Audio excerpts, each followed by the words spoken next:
Selamat datang dan kembali lagi di channel kita, tempat kita membedah tuntas pertandingan taktis para raksasa Eropa dengan kesoktahuan gua.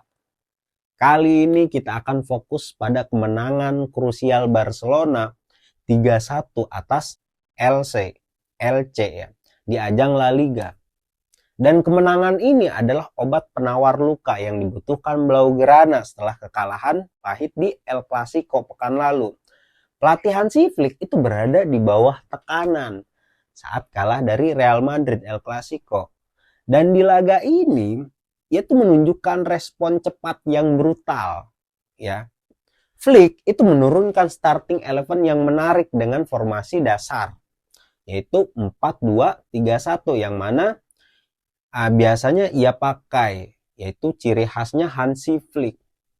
Dan pilihan Flick di lini tengah itu adalah kuncinya, yang biasanya Pedri, sekarang karena Pedri kartu merah, yaitu De Jong dipasang dengan Marc Casado sebagai double pivot yang memberikan kestabilan yang hilang di laga sebelumnya, ya kan? Di lini serang absennya Lewandowski digantikan oleh Ferran Torres sebagai false nine, didukung oleh trio Lamine Yamal, Fermin Lopez sebagai playmaker nomor 10, dan Marcus Rashford di sayap kiri. Ini adalah starting 11 yang fokus pada kecepatan dan transisi. Ya, begitu. Fokusnya kepada situ. Respon Barcelona di awal pertandingan itu sungguh eksplosif. Mereka tidak membiarkan LC yang diasuh oleh Eder Sarabia itu membangun pertahanan solid. Ya, pertahanan solidnya si LC ini. Fokus taktis Flick itu adalah serangan vertikal dan kecepatan di sepertiga akhir, meminimalkan tiki-taka yang berlarut-larut di tengah lapangan. Hasilnya itu langsung terlihat. Gol Lamine Yamal di menit ke-9 itu adalah buah dari penetrasi cepat dan finishing klinis. Hanya 3 menit berselang, Barcelona itu menggandakan keunggulan. Gol kedua yang dicetak oleh Ferran Torres itu adalah bukti dari dari tekanan tinggi, high pressing yang agresif. Mereka langsung menghukum kesalahan build up-nya si LC. Menunjukkan bahwa Flick ingin timnya itu menjadi predator yang memanfaatkan setiap kesalahan atau setiap turnover lawan gitu loh. LC yang menggunakan formasi 4-3-3 dengan 4 pemain bertahan saat fase non bola tidak mendapatkan bola, dampak kewalahan dengan tempo tinggi Barcelona. Tampak kewalahan, bro. Mereka itu kesulitan melakukan man marking terhadap Fermin Lopez yang bergerak bebas di ruang antara lini. Ya, meskipun LC itu berhasil memperkecil ketertinggalan lewat Rafa Mir di menit ke-42, gol ini ironisnya itu justru berasal dari situasi set piece atau kesalahan individu di pertahanan Barcelona, bukan dari build up yang terstruktur dari LC.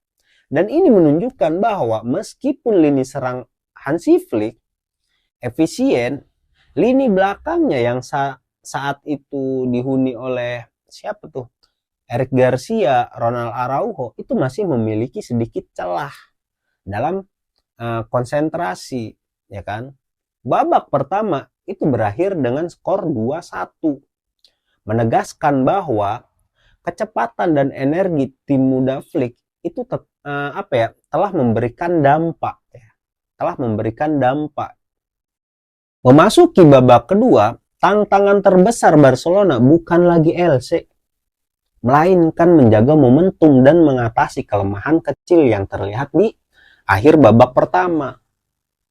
Hansi Flick itu menginstruksikan para pemainnya untuk kembali ke dasar permainannya, yaitu mendominasi lini tengah melalui double pivot dan penetrasi tajam dari winger muda, gitu loh, yaitu si Balde atau winger-winger Yamal, Rashford gitulah, winger-winger kayak gitu.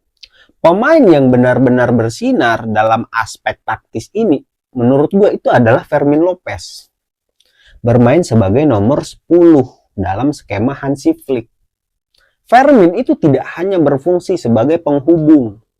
Dia adalah kreator utama yang mendominasi hal spek sentral.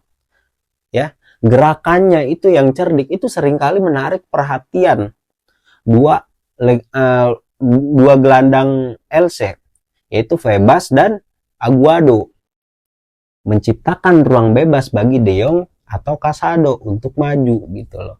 Keahliannya dalam memberikan umpan kunci atau key pass dan visi permainannya itu sangat menonjol. Ya. Dan ini terbukti menjadi kunci bagi Barcelona untuk menambah gol. Di sisi lain, LC, apa sih sebutannya LC ya? Mereka itu mencoba melakukan penyesuaian. Mereka mulai mencoba bermain lebih tinggi di babak kedua, terutama setelah peluang emas Rafa Mir yang membentur tiang. Keputusan ini yang didorong oleh oleh kebutuhan untuk menyamakan kedudukan, justru menjadi bencana taktis. Ketika LC itu mencoba melakukan transisi menyerang, mereka meninggalkan ruang yang sangat besar di belakang garis tengah gitu loh, yang merupakan ladang bermain bagi trio serang Barcelona yang didukung oleh kecepatan Rashford dan Lamine Yamal. Begitu.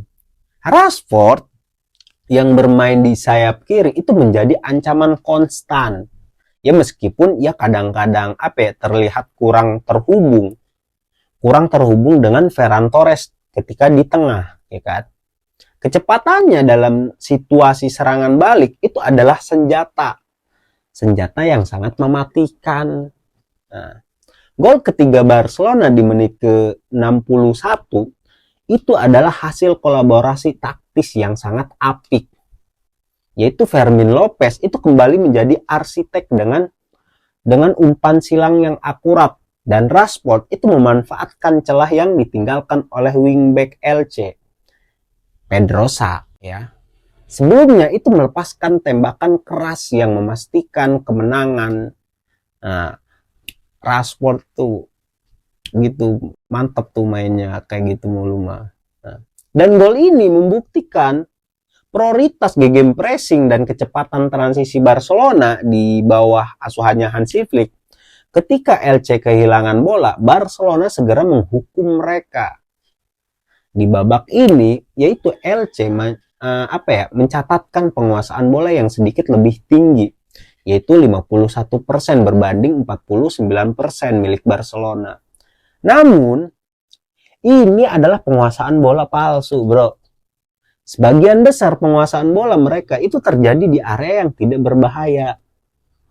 Sementara Barcelona itu fokus pada finishing klinis saat memasuki sepertiga akhir. Begitu. Setelah unggul 3-1, Hansi Flick beralih ke mode manajemen pertandingan atau game management. Tugas utama Hansi Flick itu adalah memastikan tidak ada lagi kebobolan dan mengamankan 3 poin tanpa ada pemain yang cedera lagi. Kayak Pedri kan udah masa suspend kartu merah, dia cedera kan. Banyak pemain-pemain yang cedera. Hansi Flick itu memanfaatkan fleksibilitas lini belakang timnya, meskipun double pivot Frenkie De Jong dan Casado itu memberikan perlindungan yang sangat ekstra. Peran Jules Koundé di kanan dan Alejandro di kiri itu juga menjadi krusial.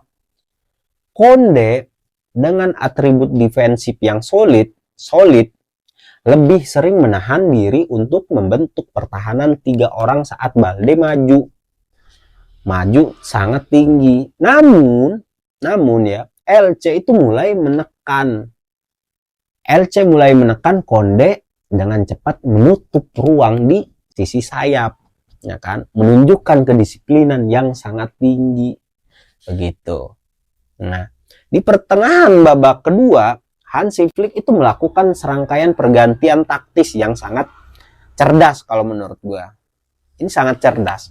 Dani Olmo itu masuk menggantikan Fermin Lopez yang telah memberikan dua assist ya. Fermin Lopez memberikan 2 assist ya. Dan Robert Lewandowski yang baru pulih juga itu masuk menggantikan Marcus Rashford. Menggantikan Marcus Rashford ya kalau nggak salah. Nah, iya. Pergantian ini memiliki 2 tujuan. Olmo yang lebih berpengalaman dan memiliki kontrol bola yang baik itu membantu Barcelona mengontrol tempo dan menjaga penguasaan bola di lini tengah begitu. Menggantikan energi box to box-nya si Fermin Lopez dengan playmaking yang lebih tenang gitu. Nah, tujuannya itu. Masuknya Robert Lewandowski ya meskipun belum sepenuhnya dia fit, memberikan Barcelona fokus sentral di lini serang dan mengamankan bola di area depan gitu loh. Sehingga memungkinkan Ferran Torres yang kembali ke sayap untuk kembali menusuk dari lebar lapangan begitu loh. Nah, terus perubahan ini itu efektif kalau menurut gua. Barcelona itu berhasil menekan LC. Apa sih LC? Untuk tetap bermain di area mereka ya, meskipun LC itu mencoba memasukkan lebih banyak penyerang seperti Andre Silva untuk mencari gol kedua gitu kan. LC itu terus mengandalkan umpan silang dan upaya individu dari Rafa Mir ya. Namun pertahanan Barcelona yang kini lebih dalam dan terorganisir dipimpin oleh Araujo itu berhasil menahan serangan-serangan tersebut gitu loh. Statistik itu menunjukkan bahwa Barcelona itu mampu menjaga akurasi operan hingga 90% di babak kedua ya, menggarisbawahi upaya manajemen bola yang disiplin. Ya meskipun LC memiliki sedikit keunggulan penguasaan bola, secara keseluruhan 51% versus 49%. Kemenangan Barcelona ini tidak dapat diragukan karena mereka memenangkan pertarungan di area vital, yaitu efisiensi serangan 6 tembakan tepat sasaran berbanding 2 milik si LC. Milik LC cuma 2 tembakan yang tepat sasaran. Kemenangan Barcelona 3-1 atas LC ini itu adalah sebuah statement taktis dari Hansi Flick, menunjukkan bahwa ia itu sedang membuktikan tim yang lebih pragmatis, vertikal dan efisien dibandingkan era sebelumnya. Nah, apa poin kunci dari era baru Flick yang terlihat malam ini ya? Menurut gua, yang pertama itu adalah efisiensi di depan gawang. Nah, Barcelona itu tidak memerlukan 80% penguasaan bola untuk menang. Mereka bermain lebih vertikal, mencari jalur langsung ke gawang LC dan menghukum kesalahan lawan dengan kecepatan. Yamal dan Ferran Torres mencetak gol dengan cepat, ya kan? Yamal dan Ferran Torres yang mencetak gol dengan cepat, ya kan. Nah, menandakan bahwa tim ini siap untuk menyerang sejak peluit dibunyikan, ya kan. Mengatasi masalah inisiasi serangan yang lebih lambat, serangan yang mungkin lambat gitu loh. Itu yang pertama. Yang kedua, itu adalah kekuatan double pivot. Kombinasi De Jong dan Marc Casado di lini tengah itu adalah foundation dari kemenangan ini ya, terutama di tengah absennya si Pedri.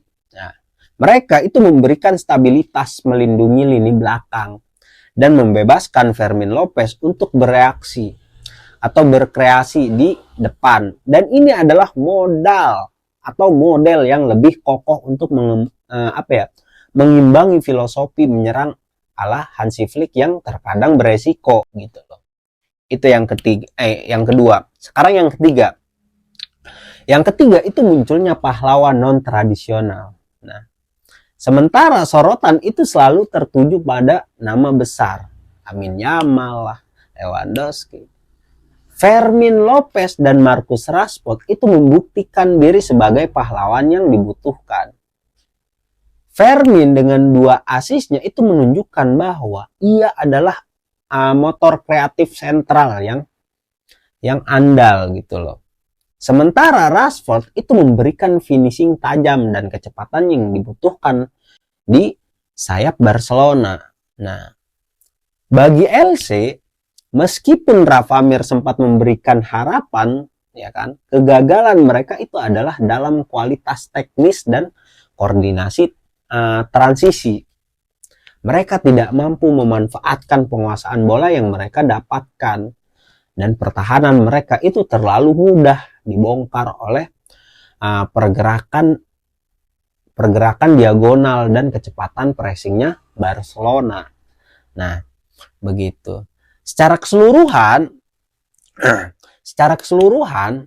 kemenangan ini tidak hanya mengamankan 3 poin penting dan menjaga jarak dari Real Madrid, tetapi ini juga meningkatkan moral dan kepercayaan diri Hansi Flick, para pemainnya, ya kan? Dan ini adalah cetak biru untuk masa depan lah ya. Nah, dominasi melalui efisiensi dan kecepatan bukan hanya penguasaan bola semata gitu loh. Nah, itu dia mungkin ya bedah taktis kita kali ini. Jangan lupa like, subscribe, dan berikan komentar menurut kalian lah. Jangan lupa bro, subscribe biar gue lebih semangat lagi membuat konten-kontennya.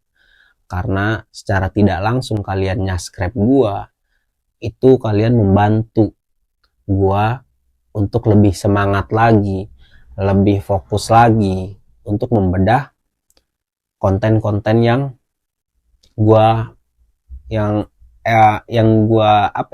gue bikin lah ya.